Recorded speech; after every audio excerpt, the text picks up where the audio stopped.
c'était lors de l'été 2017. J'habitais à Montréal à l'époque, sur la rue Vincent d'Indy, coin Édouard-Montpetit, juste en face du pavillon Marie-Victorin. Et en face de mon appartement, j'avais l'arrêt d'autobus, la 51. Et à l'époque, je travaillais sur un projet télévisuel en archéologie et je faisais des allers-retours.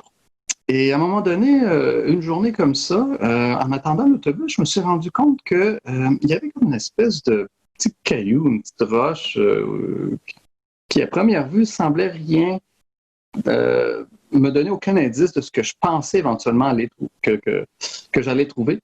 Mais je me suis rendu compte par après, en observant le caillou, la roche, qu'en fin de compte, je venais de découvrir un tesson de poterie iroquoien. Et dans mon enthousiasme, je fais mes premières observations, je l'analyse et je me rends compte que oui.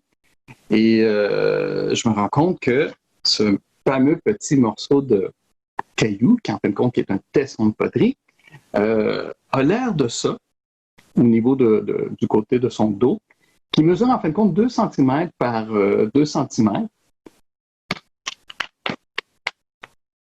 Et parmi les différentes caractéristiques, je me rends compte qu'il y a un traitement de surface qu'on appelle au battoir cordé.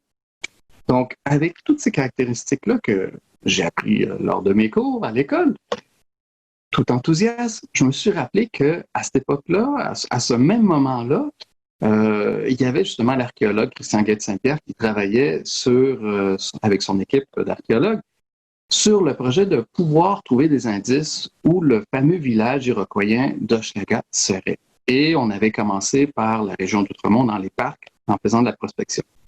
Alors, qu'est-ce que ce petit morceau de tesson de poterie nous révèle? De un, il appartient à la période du sylvicole qui débute de 3000 à 500 avant aujourd'hui. Ce qui veut dire que ce petit morceau de tesson a au moins 500 ans d'existence. Et moi, je le ramasse comme ça. Après 500 ans, c'est incroyable. Autre chose, ça nous fait dire aussi que la période du sylvicole, non seulement c'est le début d'une organisation sociale plus complexe avec le temps, c'est le début de l'agriculture, maïs, courges, haricots, la construction des maisons longues et bien sûr la poterie. Donc, la morale de cette histoire, c'est qu'on ne sait jamais ce qu'on peut trouver là, en archéologie. L'archéologie, en fin de compte, en d'autres mots, nous habite à tous les jours et il faut garder l'œil ouvert parce qu'on ne sait jamais quels sont les pans de notre histoire qui peuvent se trouver sous nous. Gardez l'œil ouvert.